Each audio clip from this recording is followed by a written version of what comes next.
Good morning. Good to have you with us today. I trust you're still enjoying a little bit of rest from the Thanksgiving season. I trust that even Thanksgiving itself, the giving of thanks, proves restful, chases away some of those anxious thoughts, the discontent.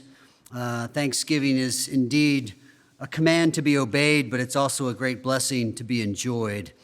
A few announcements. Let me remind you, ladies, of the survey, upcoming events. There's a flyer in the lobby. Make sure you pick that up so you have the details for the upcoming Christmas event. And there's also a sign-up list there on the first table you come to on the left side regarding the Bible study.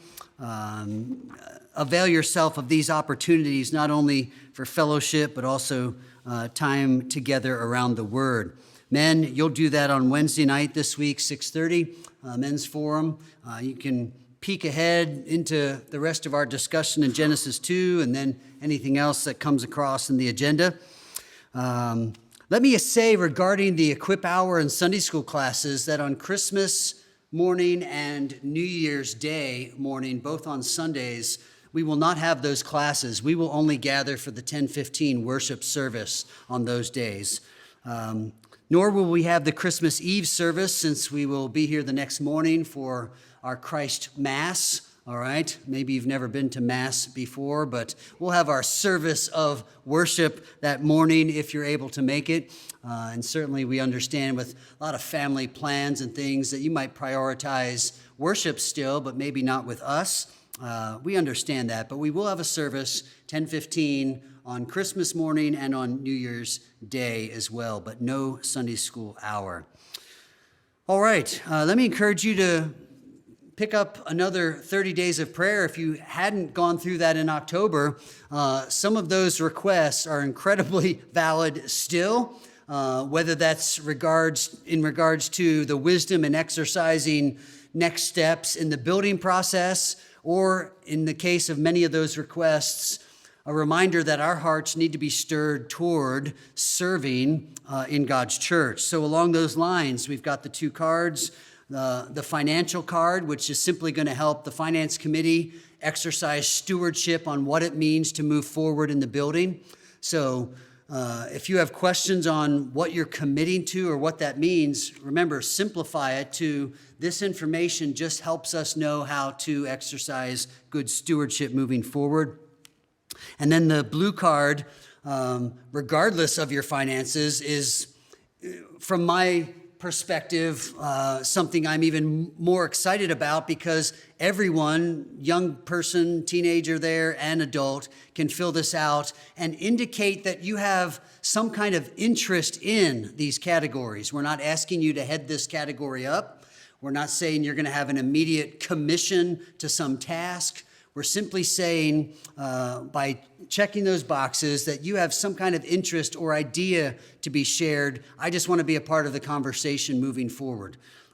So prayerfully consider those questions. What does God want from me in my finances and then in my ministry at Grace Bible Church? That's what these cards are about, all right? Whatever campaigns you've been through before, I don't know what they meant by their cards.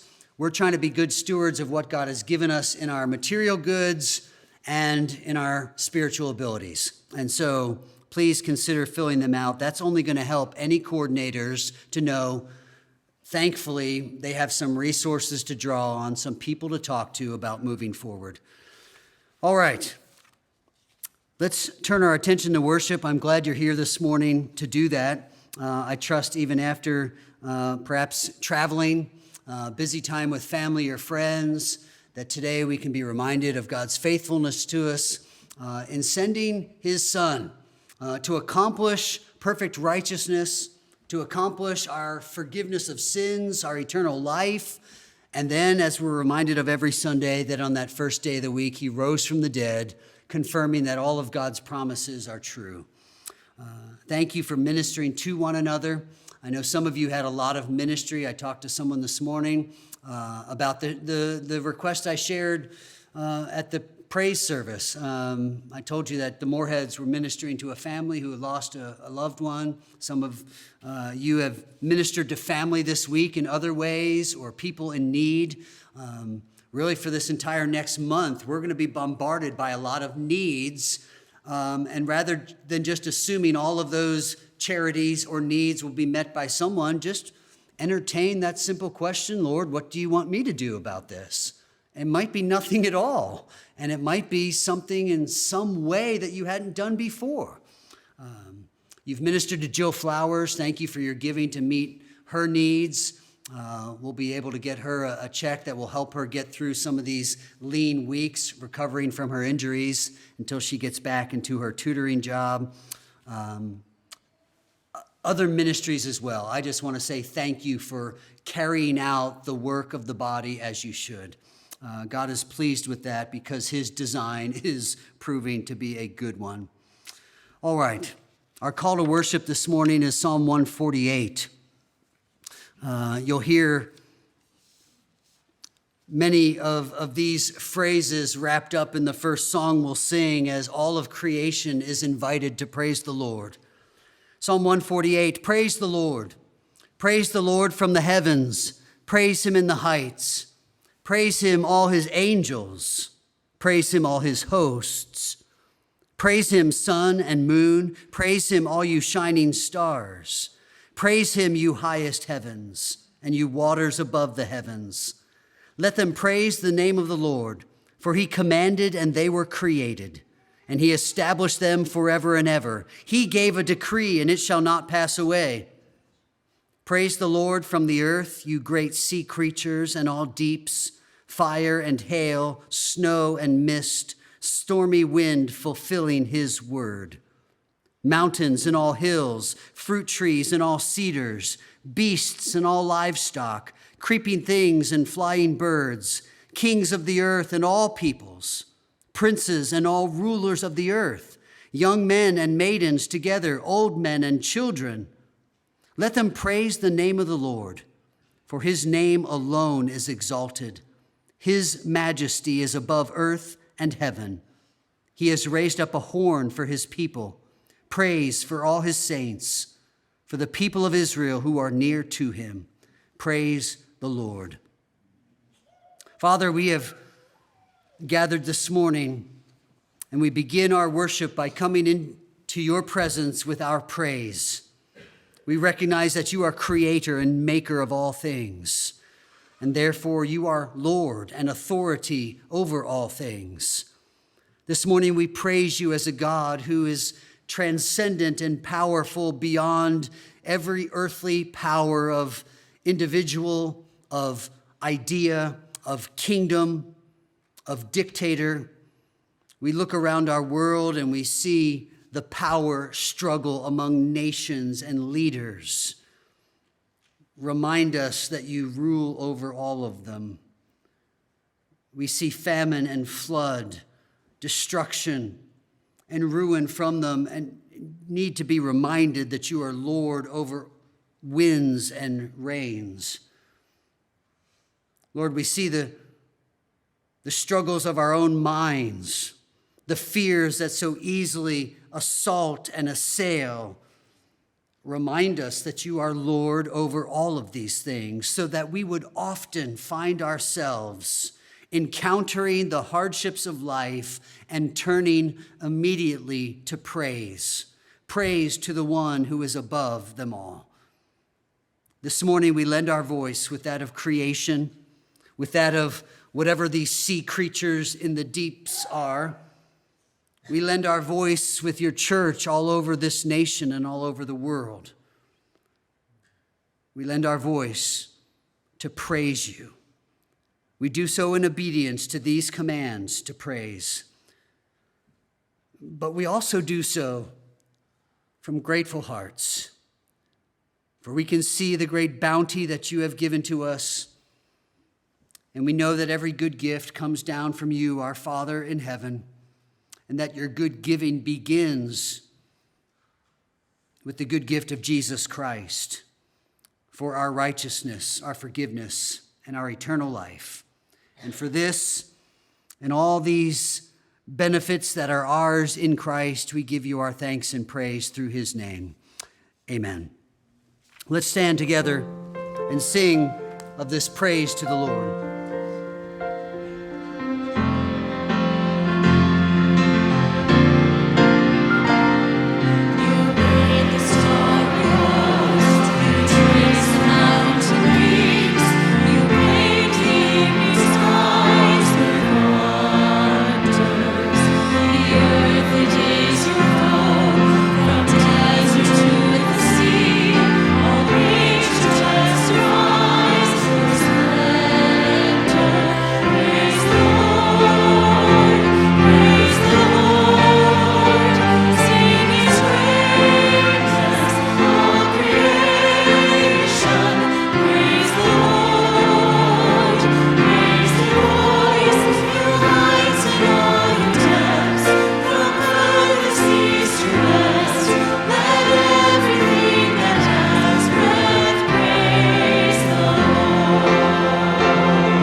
Our scripture reading is our text for the morning.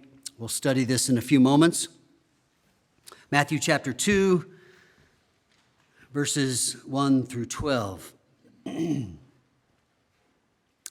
Now after Jesus was born in Bethlehem of Judea in the days of Herod the king, behold, wise men from the east came to Jerusalem, saying, "Where is he who has been born King of the Jews? For we saw his star when it rose and have come to worship him." When Herod the king heard this, he was troubled, and all Jerusalem with him. And assembling all the chief priests and scribes of the people, he inquired of them where the Christ was to be born. They told him, "In Bethlehem of Judea, for so it is written by the prophet, 'And you, O Bethlehem, in the land of Judah, are by no means least among the rulers of Judah, for from you shall come a ruler who will shepherd my people Israel.'" Then Herod summoned the wise men secretly and ascertained from them what time the star had appeared. And he sent them to Bethlehem, saying, "Go and search diligently for the child. And when you have found him, bring me word, that I too may come and worship him." After listening to the king, they went on their way, and behold, the star that they had seen when it rose went before them until it came to rest over the place where the child was. When they saw the star, they rejoiced exceedingly with great joy. And going into the house, they saw the child with Mary his mother, and they fell down and worshiped him.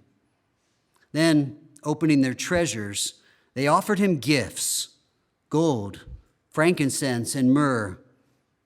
And being warned in a dream not to return to Herod, they departed to their own country by another way.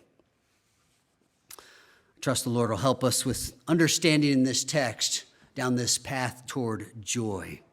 Let's pray together, confessing our sin. Heavenly Father, remind us that confession is an act of worship, that we treasure you more than we treasure our sinful ways, our habitual besetting sin. And so in this moment, remind us of our need to push our sin into the light and let it melt under the blaze of that forgiveness that is ours through the atoning work of Jesus Christ. Forgive us for our anger, for our selfishness. Forgive us for our impatience with people. Forgive us for our lack of joy. And stir us up today by your word to know something that these men encountered so many years ago of exceeding rejoicing and great joy. We long for that kind of fire to burn within us. And so show us in a fresh way your good gift to us in Jesus so that we would know this joy this season. Thank you for Christ and his sufficient work so that day by day, moment by moment, week by week in our liturgy here, we are reminded that we are forgiven and that in your faithfulness and according to your justice, you will look at our sin as we confess it and then look at the work of Christ and act rightly. You will forgive. And for this, we're grateful that we are forgiven and we have a place of belonging as your sons and daughters. We're thankful. Receive the sacrifice of our thanksgiving through Christ our Lord. Amen. Hear this passage in John as the foundation for this text that we sing so well, "He will hold me fast." "My sheep hear my voice," Jesus said, "and I know them, and they follow me. I give them eternal life, and they will never perish, and no one will snatch them out of my hand. My Father, who has given them to me, is greater than all, and no one is able to snatch them out of my Father's hand. Let's stand and sing. He will indeed hold me fast.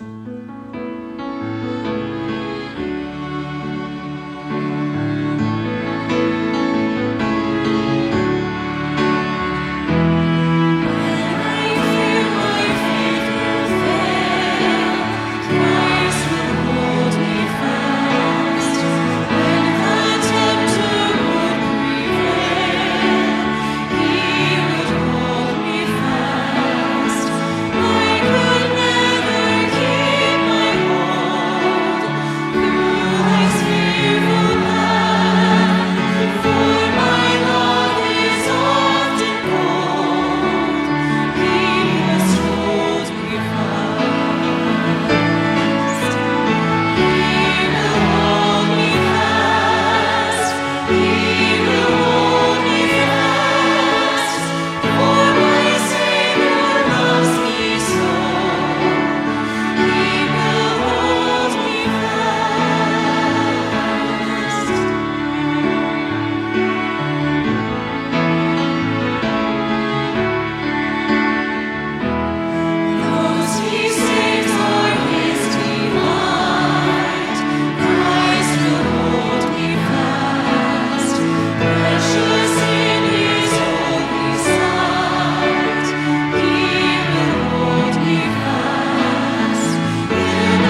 Let's take our petitions to the Lord at this time.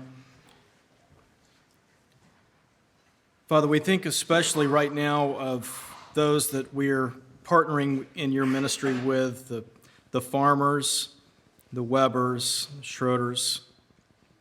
Lord, we ask that you would be especially close to them this season, that they would be reminded and that we all would of what this means, what we're celebrating, this incarnation of yours that made eternal life possible for sinners, for those who are deserving of hell, but chosen by you.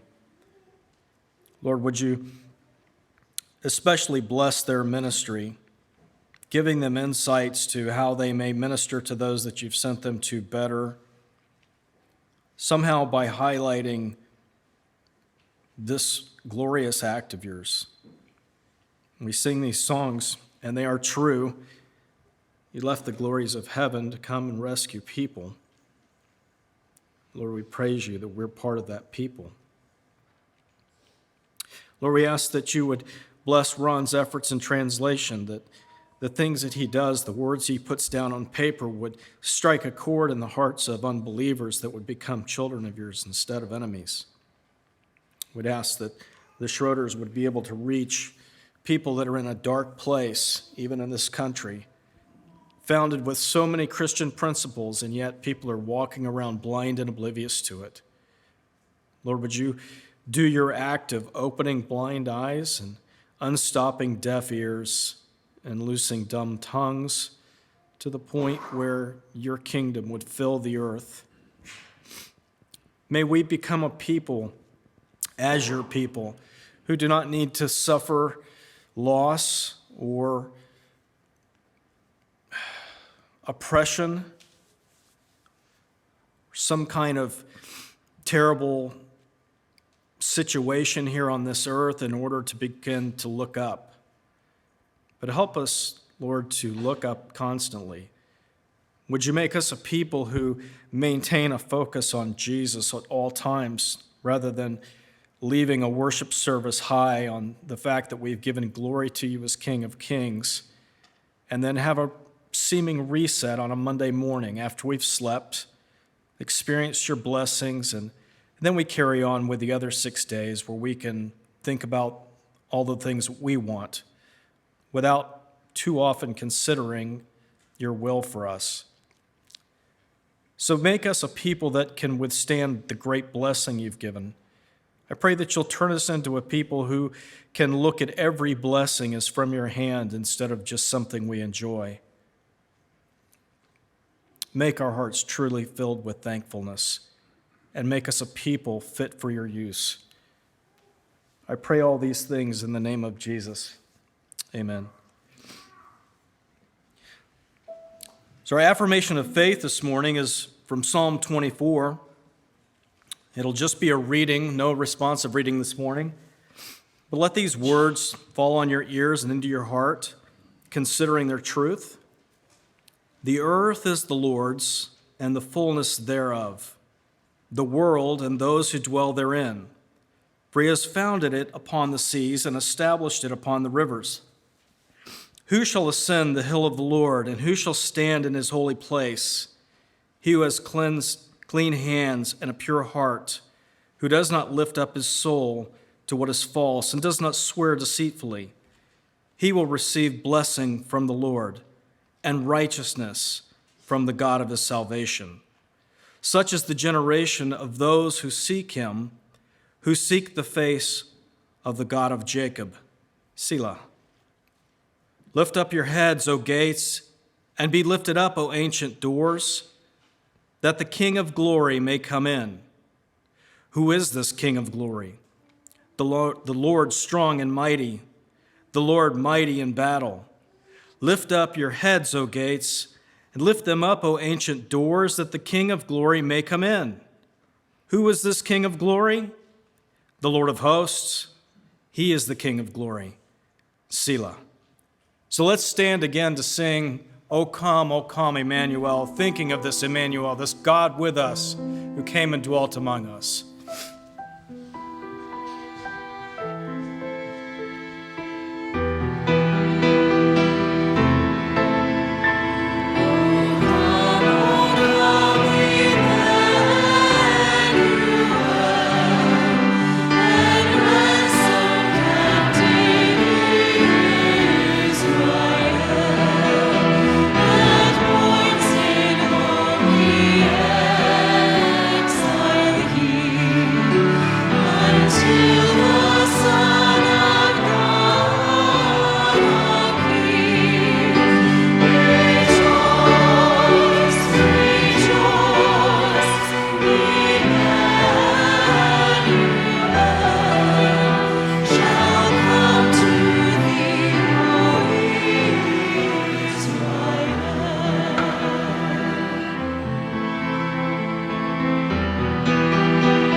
That is a story worth telling, so be ready to share that good news.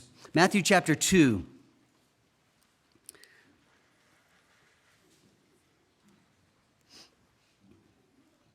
I want to finish this year out with a short series in finding joy. Finding joy in the Nativity. But in order to find joy in the Nativity, we should be clear about what Nativity is.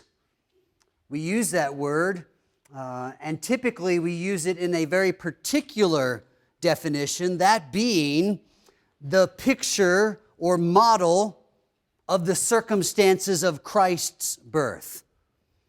That would be more properly called the Holy Nativity, because Nativity is the story of any birth. You have your nativity story, and moms will often share their nativity stories of their children being born. Nativity simply means the occasion of someone's birth. So we put that now in the context of the birth of Christ, and hence we have what we call the nativity proper, the picture or the model that sits on your mantle or your tabletop. We want to look at that scene of Christ's birth event and learn from the primary characters. If you have a nativity set or 2 or 3 in your home, then you have the sermon series sitting there on your tabletop or on the mantle. We're going to take the 5 primary characters and study them in the weeks to come. The purpose of this series, though, is to urge you toward joy. Whatever else you do this season, and there tends to be a little bit of a heightening of busy calendars and events, fine, as long as we are marked by the joy of the event of the incarnation. So I'm urging you toward joy. In whatever else you do, do not lose joy. But the reality is, busyness often tends to work against joy. Even busyness for events that tend to make us happy can work against joy. And we start yanking our kids around and telling them to do this and this. Why? Because we're trying to get this event for joy. All right? Be careful. Be careful that joy isn't lost because of other things that may be good. There's plenty in our lives that can threaten joy. So when you read of news stories and you think of the conflicts in your own family, the burdens that you personally bear, be reminded that Jesus coming to earth on this mission of rescue is gospel. It is good news, which, as it spreads to all people, is announced as a message of great joy. Joy that abides despite poverty, despite lack, despite suffering or pain. We'll consider 5 sermons to urge us toward joy. Joy in what God has done in the incarnation of Jesus for the salvation of sinners. 5 sermons, 5 main characters of the nativity scene to teach us these 5 lessons about finding joy. You've heard the text for this morning, so you know the first lesson is drawn from the account of the wise men. The Magi, as we call them. Here's our theme this morning. You should find joy in pursuing truth. May this season be joyful because your heart is bent on pursuing truth. Truth that helps you parent well. Truth that helps you be the right kind of spouse. Truth that enables you to comfort a friend in need. Truth that enables you to post on your social media in ways that are edifying and hope-giving. Truth that enables you to think with your teenager through this cultural maze of confusion regarding sexuality and gender. Truth that helps you focus on a work ethic in the workplace that represents Christ well. Your pursuit of truth this season. Truth about the joy and satisfaction of Jesus that the prophet Isaiah said was like taking a drink of that cool, refreshing water when the only other option available to you before was this cracked and broken cistern with murky, algae-filled water. We have that fresh water to offer in this season. We have the hope of Christ and the satisfaction that is found in Him. And many of you may have conversations this season in public places regarding the truth of Christ, His goodness, your satisfaction in Him, to the backdrop of Christian Christmas songs playing over the loudspeakers in department stores. It's like the table is set for us to just add our vote of confidence in God's plan of redemption. So what does Matthew 2 show us about pursuing truth? Well, there's a lot in the story of wise men that we don't read in this text or any other text, because the details that have become part of the nativity aren't details given to us in the text. We don't know that there were three, and we certainly don't know their names. We don't know if some of them were white and one of them were black. We just don't know those things, though that's how it's often presented to us. So we come to our text and want to know about these wise men and their coming to the King of the Jews. We want to know of their pursuit. That's the big picture that we're trying to take in. Here's what we begin to observe. Number one, God has revealed truth. God has revealed truth. That's the whole point of the incarnation. God is making something known. He is revealing more. Hebrews says in days before and in various ways God communicated to us, but now He has communicated to us through His Son. God is making Himself known. He is revealing truth. And we have a couple of clues in our text that this revelation is happening in our story. In verse 2 there, we see that the wise men came looking for the King of the Jews. And in our minds, we naturally connect these dots thinking, a shining light in the sky, King of the Jews. How did they get those two things together? Well, think less about the star and more about what they said they were pursuing. The star is auxiliary. They were pursuing a king. Why, pray tell, are these men from the east who have been serving their king just fine along the way, why are they suddenly interested in a king in a country that is dominated by Rome? It's really no country at all. Being King of the Jews means very little. If we think historically, we realize there's a problem here. If we think this is one nationality simply inquiring about the king of another nationality.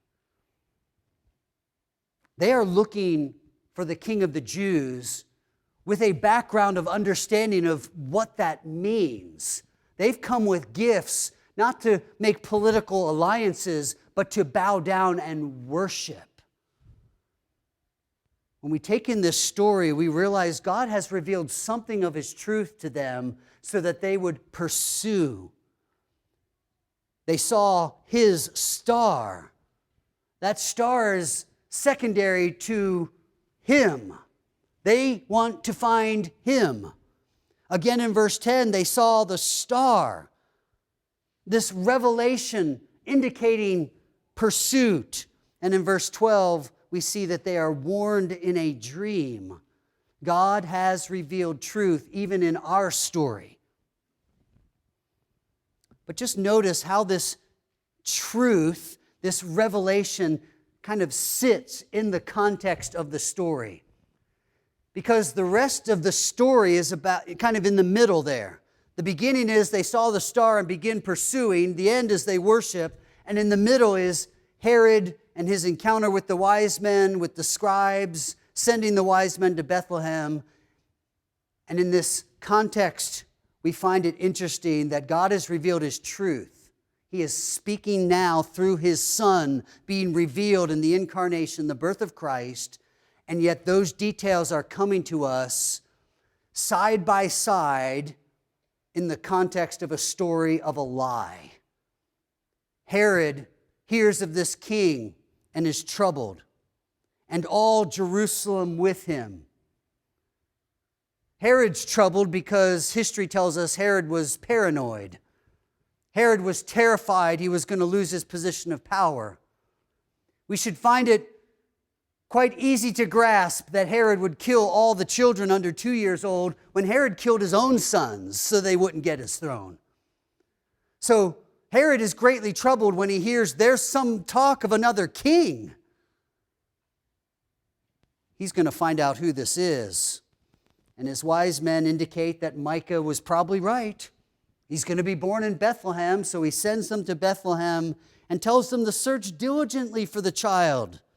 And when you have found him, bring me word that I too may come and worship. Well, we know from the end of the chapter what Herod's worship looked like.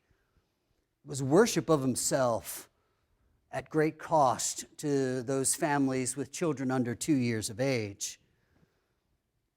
Herod's lie is a lie to promote himself and to keep for himself what he desperately wants, position and power. So now we have this truth being revealed in this kind of almost mysterious way, this shining star that leads them to the Christ child. Truth is being revealed. It's unfolding. This child in the manger is God's plan of redemption. He is speaking to us through His Son. And yet truth, now from this story, really from Genesis 3 on, will always be seen on a backdrop of lies. God's truth in Genesis 3 was the seed of the woman will be in conflict with the serpent always, until someday, way down the road, when the seed of the woman would crush the serpent's head. The battle would rage, but a son is going to win over a serpent someday. But that truth comes to us only because of a lie that was believed in the garden, as the serpent deceives Adam and Eve. Truth and lie are always going to exist together until Christ returns. So recognize that truth revealed by God is truth which is opposed by lies. The devil will tell you that you can decide what is truth. And when you read of the nonsense, the confusion of transgender ideology, it's one thing to be confused in your mind and in your own feelings, and we can have compassion on someone who is confused and blinded by sin.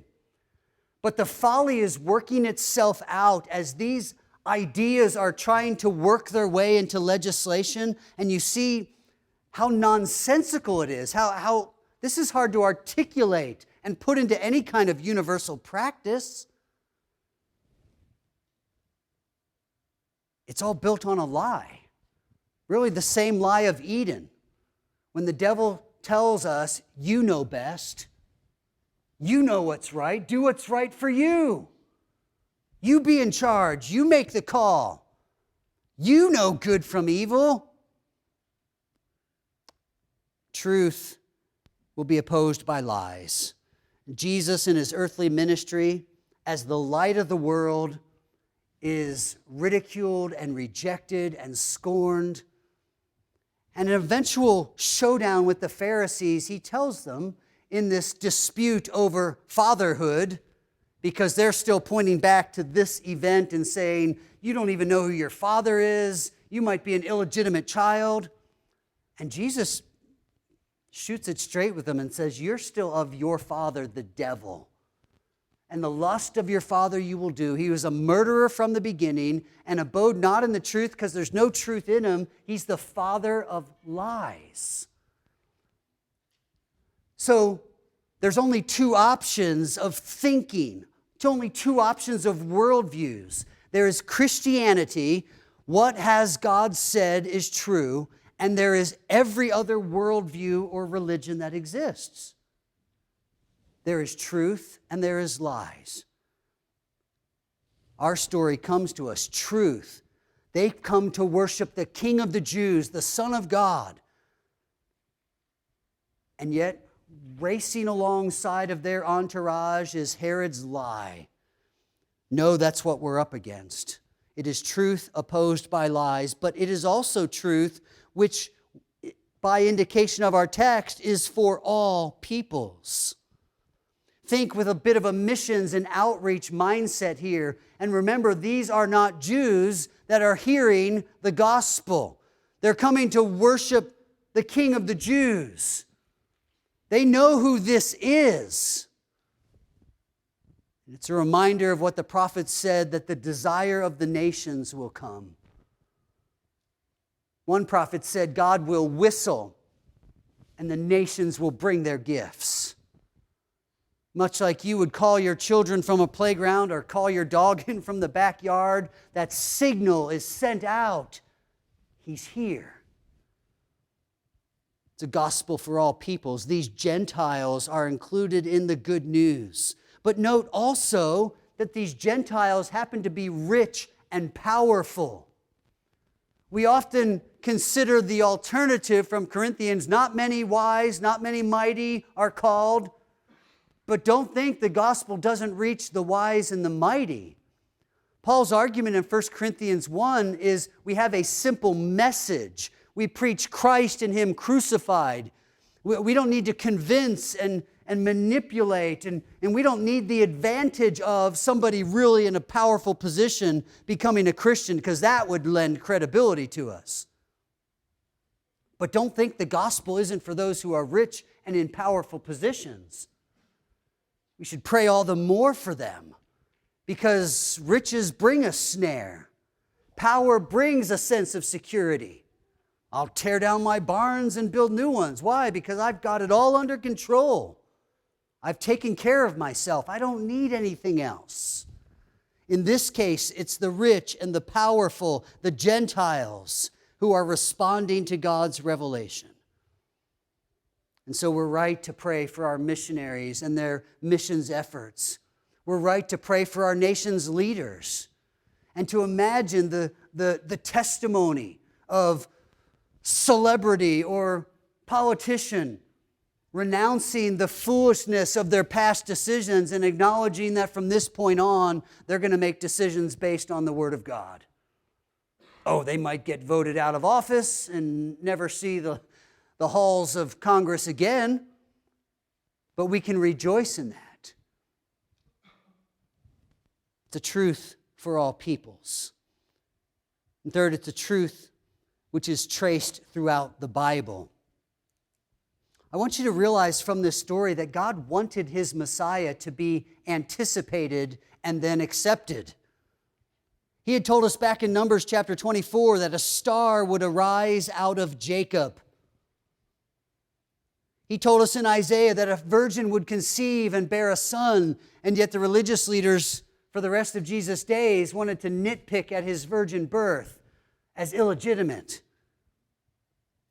Isaiah said to those who believe that would be a sign, a confirmation. Daniel gave us a timeline, numbered in weeks, as he called them, in periods of 7 years. And he said, when you add these up, you'll know pretty close as to when this Messiah is going to come. Micah told us to keep an eye on Bethlehem, for a shepherd ruler would come out of Bethlehem. Malachi told us that we would be able to see the ministry of the Messiah unfold when we see the ministry of this bizarre character, this one who would prepare the way, the forerunner. God wanted his Messiah anticipated, and so he gave us an Old Testament to create longings for a perfect priest, a perfect prophet, a perfect king, a perfect sacrifice. Everything in the Old Testament is designed to make us wait and anticipate. So the Bible hasn't been silent about this coming Messiah. And the Bible was there in its Old Testament law and prophets and history for these wise men to see. When we think of these wise men coming from the east, we realize that would be one of the hot spots of knowledge. Scrolls kept there. Wisdom and learning was seated there, as it would be in Egypt and a few other places. Historically, these wise men, the Greek word is where we get the term magi, are an elite class of princes and rulers. Persian roots, but even then the Chaldeans into the Medo-Persian Empire, that heritage lingers there in what we think of as originally Babylon. These men dominated society in their religious clout. Granted, some of that was sorcery, astronomy, blended with astrology. They were known as the medicine men of the day. They would divine the spirits, interpret dreams. Because of all that mystical stuff, we get our word magic from this Greek word magi. Because who were they? They were these men of learning who dabbled with all kinds of things that were above the common people, and thus were entrusted to kind of have all the answers, the mystical, spiritual answers. But they also dominated society with political clout. They were seen as experts in all fields: science, law, philosophy, medicine. Their teaching became the basis of what we read in scriptures, the law of the Medes and Persians. When you read of Esther's account, you hear that language. That came from these powerful political players of the day. We still use the word magistrate because of these wise men, the Magi. They were the political movers and shakers of the day. In their day, they were known as king makers. Oh, if you're a student of politics today, you still see how a candidate gets to be, nominated for his party's candidate. It's usually not because he has great ideas. Hate to break it to you.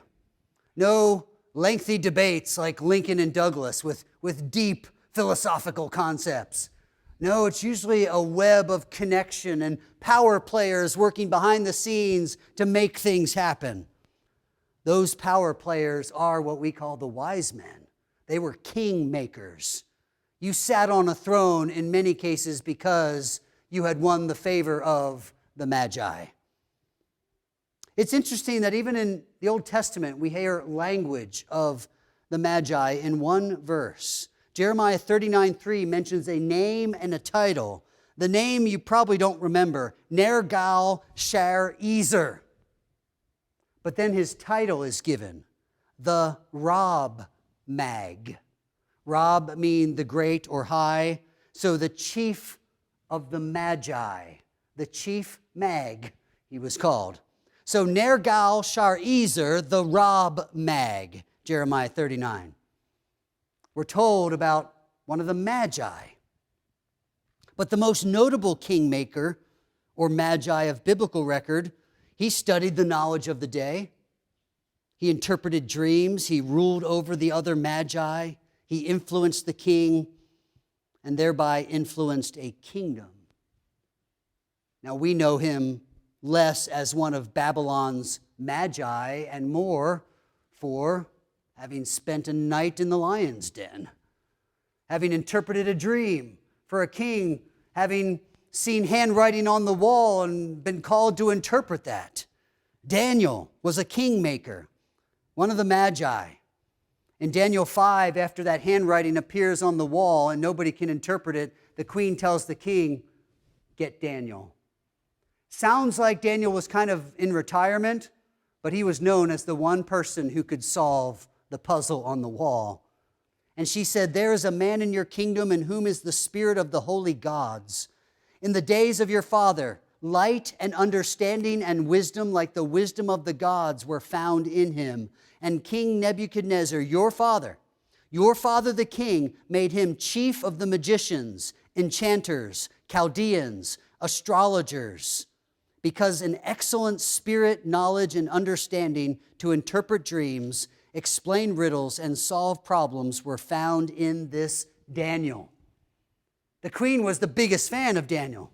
She says, "Hey, remember the chief magi of the past? Your father's day, Daniel? Get him. He can tell you what this means."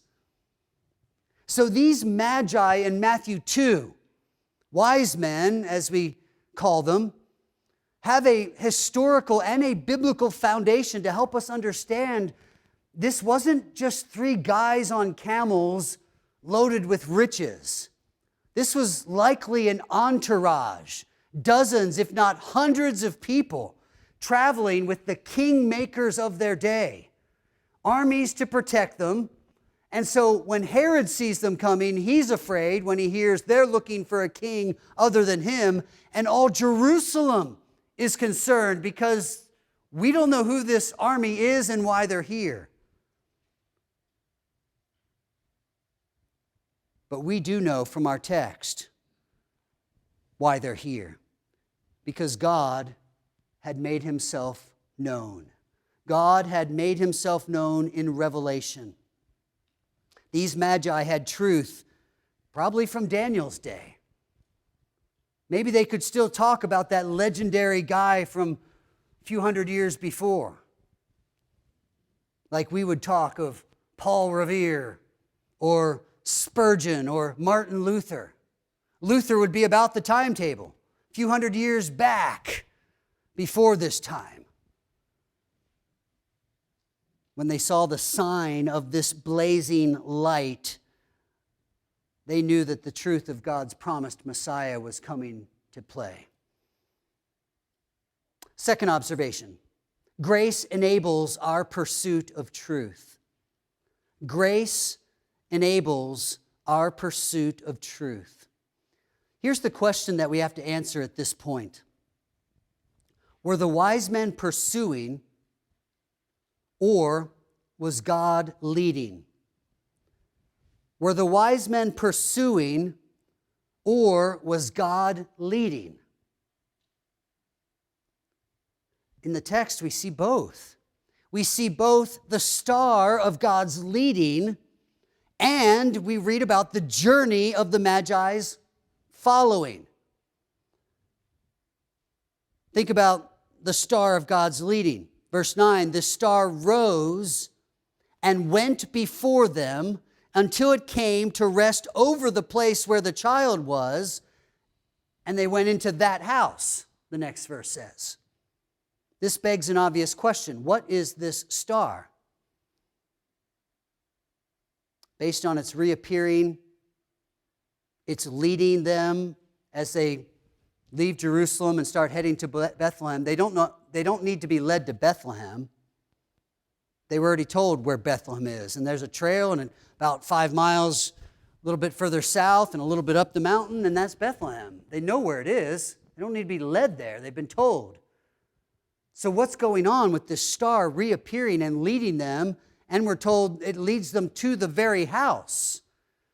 Based on the reappearing and leading to the right house or stable, I'm willing to rule out all theories of comets, planets, aligning planets, or even celestial stars. Like there's nothing natural about this in the sense of it was Venus and Jupiter aligning, or it was some star that happened to shine brightly. let's think this through, because we've weeded out something way up in the heavens that is in its natural occurrence. This has to be some supernatural display or use of one of those celestial beings, stars, planet, glowing gas balls. And to bring one of them down to show exactly which house may be hard for us to explain scientifically. I would suggest we not try. So where does this leave us? Well, the Old Testament synonym for the word used here for star is simply shining, blazing. So what do we know in scriptures of blazing or shining light? Well, in Exodus 3, it's a burning bush where God reveals himself. In Exodus 13, it's a pillar of fire where God reveals himself. In Exodus 34, Moses' face is shining after being in God's partial presence where he revealed himself. In Luke 2, it's a light that terrorizes the shepherds as God reveals himself. In Matthew 17, it's the Mount of Transfiguration where Christ reveals himself in part. In Acts 9, it's Paul blinded by heavenly light as God reveals himself to a stubborn Pharisee. In John 1, it's John's vision of a figure who shines like the sun as God reveals himself. So I would suggest to you that this shining or blazing light of Matthew 2 seems to be most consistent with the brightness of God's Shekinah glory as he chooses to reveal himself, as he has done again and again in Old and New Testaments. Let's take all the mystery out and say that somehow God chose to shine a special light because of his consistent purpose of using blazing light in the revelation of his glory. If that was a particular star, then it was a star that didn't shine like it normally shines and has nothing to do with the study of astronomy, but rather a star that cast an incredibly precise light on the exact house where the wise men were to enter. Because that's how the text unfolds it. The star led them. They're moved with joy because now they knew which house to go into in verse 11 and which child thus to worship. In a sense, it's simplifying things. We want to make it complicated and think, what is this incredible star and how did it work? And what if this is the 2000th year of the alignment of those same stars, which we heard a few years ago? It's utter nonsense. There is no star you're looking at in the normal constellations of the heavens that is going to lead you to a house. So let's let this rest in the supernatural ability of God to shine his glory where he wants it to shine in order to make himself known. Then we can argue that's God's leading. They knew which house to enter. Clearly, this passage is about the grace of God's leading. But we also see the Magi's following. They came to Jerusalem from the east. We're looking at 4 to 5 months likely of travel time, taking days off, but 5 days a week, covering a good bit of miles for a lot of weeks. They're following from the east to Jerusalem. Verse 2, they came to worship by following this star. Our point would be this. Is it God's leading or our following? And you know the answer, I think. It's both. It's God's grace that enables our pursuit. God's grace enables our pursuit of the truth. We follow truth. We pursue it because God is at work in us. We hear this language in Psalm 119. I've been reading through the psalm weekly with another man, and I was struck by the thought that in Psalm 119, there's often the reality of the words doing something, but I'm doing something. It's the perfect picture of our sanctification, where the Spirit's fruit, his righteousness, is being worked in us, Remember Philippians? It is God who is at work both to will and to do of his good pleasure. God's working in me. That's why you see good. And yet I yield myself to the Spirit so that I'm filled with the Spirit and demonstrate righteousness. So God's doing it, I'm doing it. It's both in sanctification. I obey, but when I look at my obedience real closely, I see that there's grace there. That's the work of God in me. And so it is here. Wise men are pursuing, but they would have to attribute that to the grace of God in leading them. Listen to Psalm 119. I just grabbed one of the sections, 33 to 40. Teach me, O Lord, the way of your statutes, and I will keep it to the end. So I'm responsible to keep the statutes to the end. You're responsible to teach me. It's both. Give me understanding that I may keep your law and observe it with all my heart. I'm not passive in receiving understanding. I'm observing it with all my heart. Lead me in the path of your commandments, for I delight in it. I delight, and therefore God leads. Incline my heart to your testimonies. Turn my eyes from looking at worthless things. Confirm to your servant your promise that you may be feared. I'll fear you. You confirm your promises. It's both. This journey of our pursuit of truth shows us that God's grace is enabling our obedience, our desire, our passion, our pursuit. God's promise to us is grace that enables us to pursue truth. But God's command to us, and thus our responsibility, is to do the pursuing. These wise men pursued the truth, but it was the grace of God at work in their lives. So God reveals truth.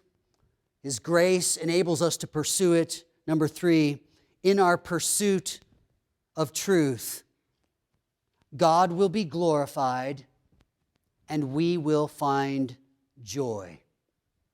So we come back to our text. We see in verse 11, and going into the house, they saw the child with Mary, his mother, and they fell down and worshiped him.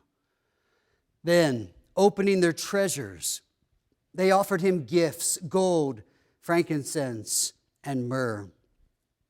Here are these expressions of worship. We've thought through their gifts in past years. Here, just take in the whole scene. They're falling down and worshiping. And it's not somebody who's comprehending fully what's going on. This is an infant in his mother's arms or lying in a stable, a trough. They're worshiping. They know the value of this promised gift of God. God is glorified when we see his value, his worth. Oh, we may not esteem that worth or value fully or rightly, but every time we see God as valuable, he's glorified. If you're looking for, trying to figure out what does it mean to glorify God, you're analyzing, you're telling others about his value, his worth. We might say that in the language of thanksgiving. The Lord is good. His steadfast love endures forever. So when you talk about God being good to someone, you're letting them know you think God is valuable, that he is worthy of our worship. Here these men considered the Christ child valuable. They worshiped him. They esteemed him as one who had worth. They opened their treasures and offered him gifts. The pursuit of truth led to the glory of God. If you pursue truth, if you take this season and say, I want to know Christ more, it will inevitably result in God being glorified. You will see more of his plan. You'll see what he meant by this passage. You'll see what he means by this promise. You'll see why you can have hope and what you're waiting for someday. All of that will come into play, and you will see God is worth trusting. He's worth praising. He's worth giving to. He's worth living for. The pursuit of truth will end in the glory of God. And yet God has also designed the pursuit of truth to result in our joy. Verse 10 gives us probably the most concise and yet loaded expression of joy in the Scriptures. When they saw the star, it says in verse 10, they rejoiced. And then we add one of these hyper kind of words to make it more intense. They rejoiced exceedingly. All right, point taken. Nope, not done yet. They rejoiced exceedingly with what? With joy. And not only did they rejoice exceedingly with joy, but they rejoiced exceedingly with what kind of joy? Great joy. You write this in your English paper, and the teacher's going to scratch a couple of words and say, listen, let the words mean something. If you use exceedingly, let that carry its weight, and don't put things like really, really, really, or very, very, very great. Let words speak. Matthew, under inspiration of the Holy Spirit, put them all in there to let it feel redundant and yet let it capture how excited these guys were. They rejoiced exceedingly with great joy. Why? Simply because a 4 or 5 month journey was finally coming to an end? Oh, that could be great joy, but I don't know about rejoicing exceedingly with great joy. There has to be something more. And we see the more in the next verse. We just read them backwards. The rejoicing was all about the value, the treasure of what was being found. And they worshiped. Ours is joy, God's is the glory. You know, with so little that we're told about heaven, we can tend to think, what are we going to do all the time? Like, my voice can only hold on for so long singing worship songs, right? Like, how is heaven just perpetual praise, or what goes on? Well, just learn from these verses that pure worship is always joined with pure joy. So whatever heaven is, you're going to be in verse 10, rejoicing exceedingly with great joy. Because Psalm 16 tells us that when we're finally in His presence, we will finally realize the fullness of joy. Well, like I live with my spouse or my family, or what's that going to be like? Because we're not married and I don't know, but don't worry about it. You won't lack anything. There will be nothing in heaven that you think, back on earth, it was really cool that we got to... Nope, you're not going to do that. That would be as foolish as the Israelites saying, when we were back in Egypt, things were really great. No, we're just not going to do that. Fullness of joy when we know the fullness of worship. The task now is to try to, by faith, make these work. To know that if I pursue truth, God is glorified because He's the one that gave the truth. So I'm seeing more of Him and His ideas and agreeing with Him that they're good ideas, especially this salvation of sinners. But I'm also realizing it is a path of joy. It might be labeled the worship of the living God. What is the chief end of man? To glorify God forever. But there's also the enjoyment of God. There is the joy that knowing Him and serving Him brings now. So Christmas, Advent, Incarnation, God sending His Son for us, that is indeed a good message of great joy. So let's pursue truth. That's what we learned from the wise men. to pursue truth. And if you look at your outline, there's one last twist. The truth that God was revealing in this text is the very person of Jesus Christ. So on your outline, you can substitute the word truth for the word Christ. And then we have our conclusion. God has revealed Christ. Grace enables us to pursue Christ. And in our pursuit of Christ, God is glorified. And we find joy. So this season, and right on into the new year, let us find joy in pursuing Christ. Heavenly Father, thank you for familiar characters and a familiar story.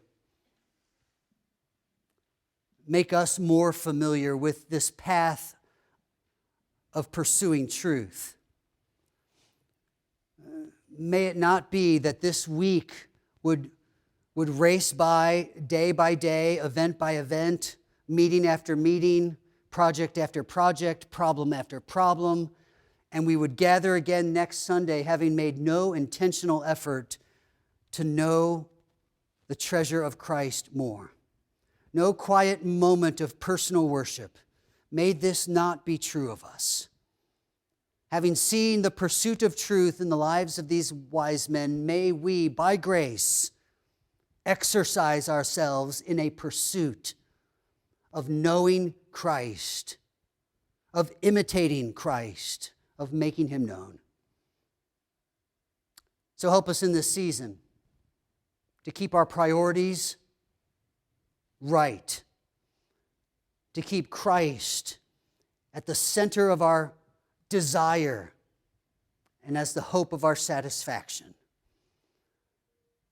And having done that, let us sit back and enjoy the host of blessings that you give us as your people, and keep us thankful.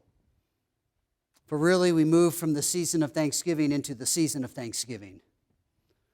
Thanksgiving for the bounty of good things we enjoy, to the thanksgiving for the good gift of Jesus and the salvation that we find in Him.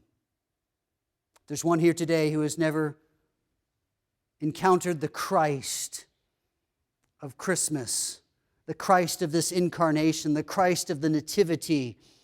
Would you open their eyes in your mercy so that they could treasure your Son? We ask this in the name of your Son, Jesus, our Savior and our Lord. Amen. Let's take a quiet moment, ready ourselves for the days ahead, the season ahead, with the hope of finding joy in the pursuit of Christ.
And so we rejoice as we grow in grace and in the knowledge of our Lord and Savior, Jesus Christ. Go in his name.